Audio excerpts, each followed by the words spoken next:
Have you ever loved something so much that you just want to make it happen every day? Me neither. This is a podcast a day. Another day, another pod, another film. And I gotta say, today's film and the example of how it's came about is just like, it's like when you think about film.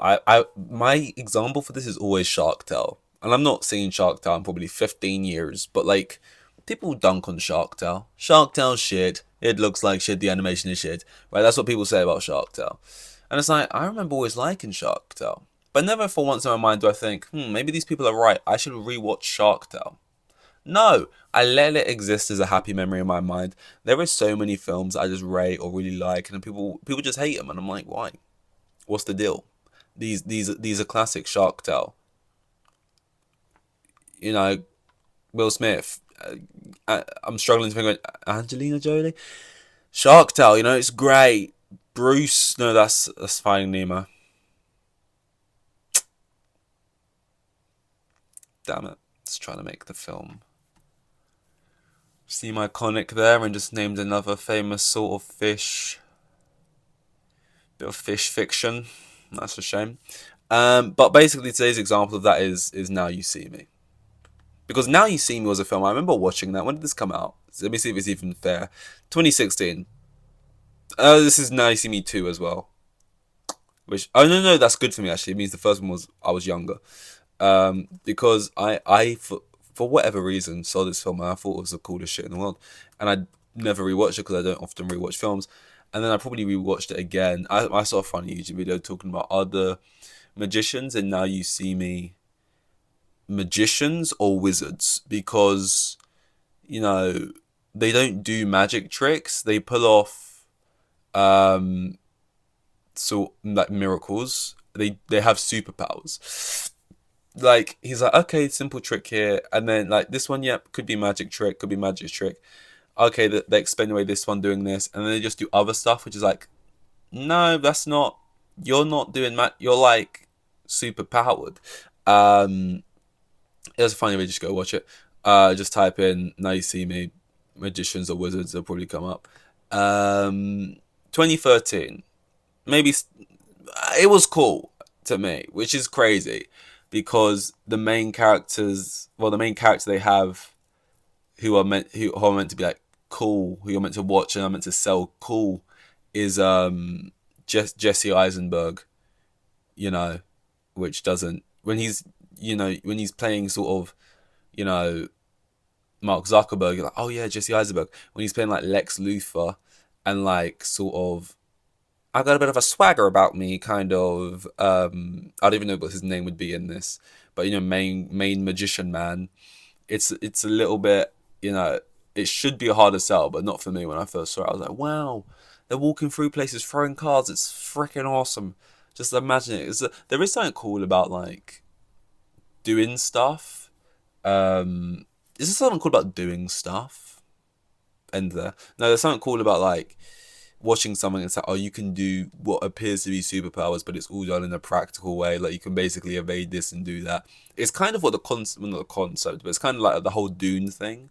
Is that there's people who can like have telepathy, or like have this superpower or that superpower. They can make people do stuff. But like, I'm not sure, because I've seen both films, but honestly, I probably didn't take in as much of the information as I should. I haven't read in the books or anything. But I feel like it's meant to be like, there's people who can like tap into like certain skill sets, and it's more like you can hit a frequency that's right, or you can read people's faces so well and their body language that you can basically read their mind. But it's kind of like they're trying to explain everything away with a kind of, and even though at the core of it, it's like, okay, well, it's still just having a fucking power. It's like the explaining it away, or it kind of makes it seem cooler for some reason. It's like, oh wow, it's not just like this thing you can just do. It's like fake bullshit explanations for it all. So it's like, if he just had this power where he could just teleport away, but when they're fighting in some room and he pulls down a curtain and he disappears into it, I'm like, wow, he did that with magic. That wasn't, obviously he can't actually disappear, but for some reason it's cool because it's magic.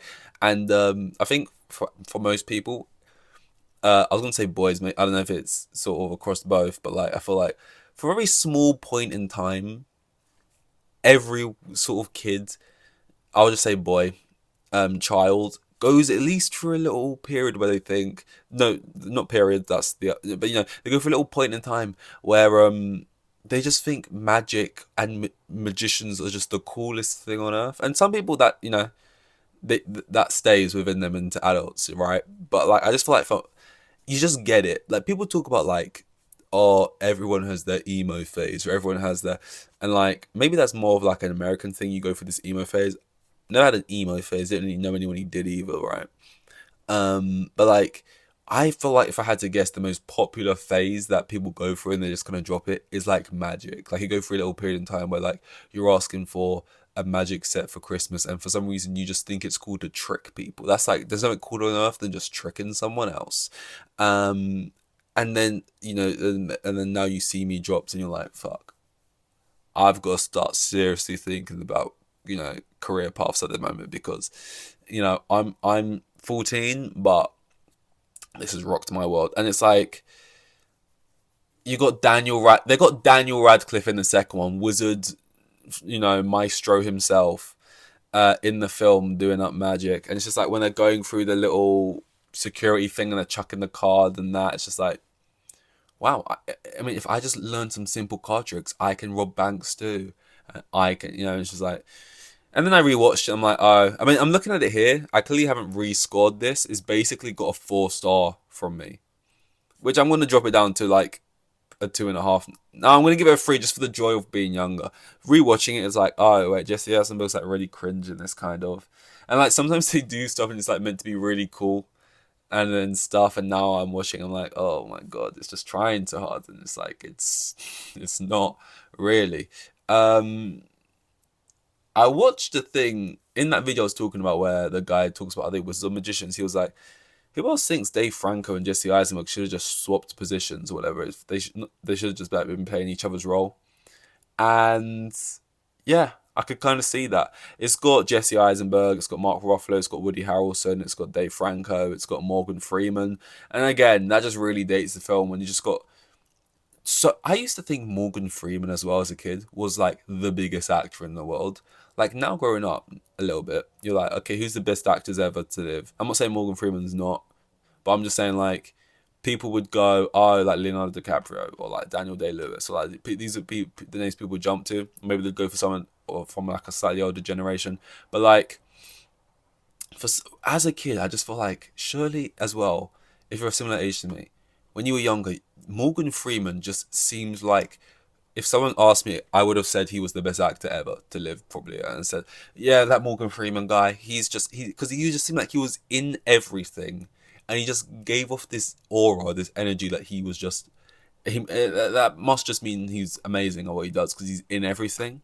And then now there's so many times I go back and rewatch films. It's like, oh yeah, Morgan Freeman is in this, but he just does the voiceover, or like he's in the beginning and the end, and he just like smiles like just a little wink. Like, he's in so much stuff for like less than 10% of it. It's like he's just getting about basically. So I don't even know if he's actually like very good, because I also haven't seen him do anything where he's like of a youngish age. When I say youngish, I mean like below 50. Everything is just sort of him talking, and like he's like David Attenborough, but just doing it on a film level, because he's in this somewhere doing this thing. But yeah, the average rating is like a 3.3. I'm just gonna kind of match that. 4 amazing magicians, 3 impossible heists. Like, that kind of seems cool. I mean, that's probably The Prestige probably came out before this, whatever. I'm assuming. I don't know if that's about heists though, but like, I don't know, doing heists and doing it through like magic tricks does seem, the common that is kind of cool on paper. Maybe it's the fact that all wearing like black on black suits and stuff, and they're like, there's just something about it. I don't know. Maybe it just doesn't age that great, and not like in a way that is problematic, but just in a way like, an FBI agent and an Interpol detective track a team of illusionists who pull off bank heists during their performances and reward their audiences with money. Also, Mark Ruffalo in this being like in on it by the end or something, and it's like a big old twisterino, and it's like, for the same reason, like there's a similar, not a similar twist, but there's a twist at the end of like Saltburn and kind of Don't Worry Darling, these kind of films, when you just get to the twist, you're like, I mean, I didn't expect that necessarily, but I don't think it is also necessarily earned or makes that much sense. But I don't really remember it. I just remember like it turns out Mark Ruffalo's in it all as well. And then but like usually when you find out someone's in it, you find out a twist, you should be able to go back and watch scenes and be like, oh yeah, I noticed that, or oh yeah, that makes sense now. Oh, that weird little thing happened. I didn't really question, but that's why. But you go back, you watch it, and it's just like, no, none of it. It's just, no, no, no. It's why did he act like that in this scenario? Then why did bunch of that kind of shit. But let's read actually no. First we'll go to director. Directed by Louis Leterrier. Either Louis Leterrier. Don't even know if I'm pronouncing that right. Let's see some other shit he has directed.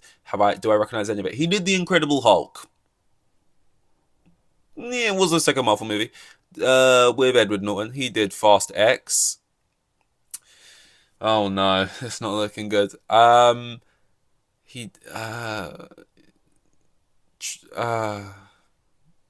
and he's doing Fast X Part 2. He's French. Look, Louis/Lewis. I'm gonna go with Louis because you're French, and I feel like your name's more likely Louis. I can't say I'm in love with this catalog you got here. Fast X, The Incredible Hulk, Now You See Me. It's just looking a bit. I don't know, mate. I don't know. Let's look at some of the reviews. Let's look at the 3 most popular reviews. First one, 3 stars. In case you haven't noticed, I'm weird. I'm a weirdo. I don't fit in, and I don't want to fit in. Have you ever seen me without this stupid deck of cards? Jesse Eisenberg's character, probably. I actually like that because I actually get the reference. Which is just even more cringe. The fact that she's like comparing his character to Jughead, that quote from Riverdale. Just these. I'm weird. I'm a weirdo. I don't fit it. The whole weird thing. We're the freaks. Come say the freak tape. Where those populars over there. Vapid. Prom's just a popularity contest. We're the freaking freaks or whatever, right? But it's meant to be like cool and stuff, and it's like just like it was just a trope or narrative that was in a lot of films. I just feel like now you watching like, oh, that's kind of cringe. But yeah, watching it, I was just like, nah, Jesse Eisenberg, he's cool. I'm gonna like that review. I'm gonna like that review. That speaks to a time. That speaks to something. That speaks to me. But yeah, next one. Realistically, this movie makes absolutely no sense at all. But you know what? I don't care. Dan Franco, why are you hot for? This happened with James Bond, right? No Time to Die with Ana de Armas. Guys, keep your sexually frustrated selves off of Letterboxd. Okay, and let's keep it to the films, alright? Because this has happened too many times. We'll forever be disappointed that they didn't call the sequel Now You Don't. Now You See Me, and then next one's called Now You See Me Too. Now You See Me, Now You Don't. Maybe I would have agreed with that a while ago, but they have like Mamma Mia, and the next one's called like Here We Go Again. And then if they ever want to make more, they've kind of subjected themselves now to calling it like My or whatever. So like, I think if they called the next one Now You Don't, it would be perfect in the sense that it fits the actual vibe of the scene of the film perfectly. They think it's so cool. The first one's called Now You See Me, the next one's called Now You Don't. And then sort of the hat, like it would fit the theme of the film, which is like whoa. When really, in reality, it's just like it's not actually that cool of an idea. But someone in the writers' room would have went, I'm God basically for coming up with that. But yeah, that 4 stars, pretty crazy. Let's read this one because it seems negative, and I kind of want to see someone talk about the film in maybe not a realistic, but a honest, less jokey way. Now You See Me is such a stupid movie, but it is also such a fun and slightly entertaining heist thriller too. It has the pomp of style and pizzazz of the Ocean's trilogy. I've never seen those, but almost none of the charm. Oh, I thought you were going on to be positive there. There is a point over halfway through where everything stops making sense and the movie honestly becomes even more fun because of that. I stopped caring and just submitted myself completely to the chaotic magic, in quotation marks, because it's not magic, it's superhero activity of the movie. Even if the magic feels pretty weightless, especially when it's mostly achieved through CGI. This movie kind of rules. Look closely, because the closer you think you are, the less you'll actually see. Tell me this line doesn't go hard. That's what I mean. It walks a fine line of like, oh, that's actually kind of cool, and it's like, oh, but then you took it too far. This movie is like cool. You know when you watch like old Disney Channel TV shows, and the style for some reason of all these Disney kids and like these old like shows and that, it really, like if you watch like Camp Rock or like any show spanning from that era to even like Shake It Up Chicago, right? They always had the kids dressed in like waistcoats and like fedoras and them loose scarves, right? And it was like, you know, and that was like the whole thing. And being cool, like the way to show a character is cool is to have them like pop and lock or something. It's like, what, you're calling me a nerd, and you sort of just pop and lock in their face and you like solve world hunger or something. It's like, oh my god, vote for them for president. Oh my god, they can do that thing where they push their chest back and then their chin back, and you know what I mean?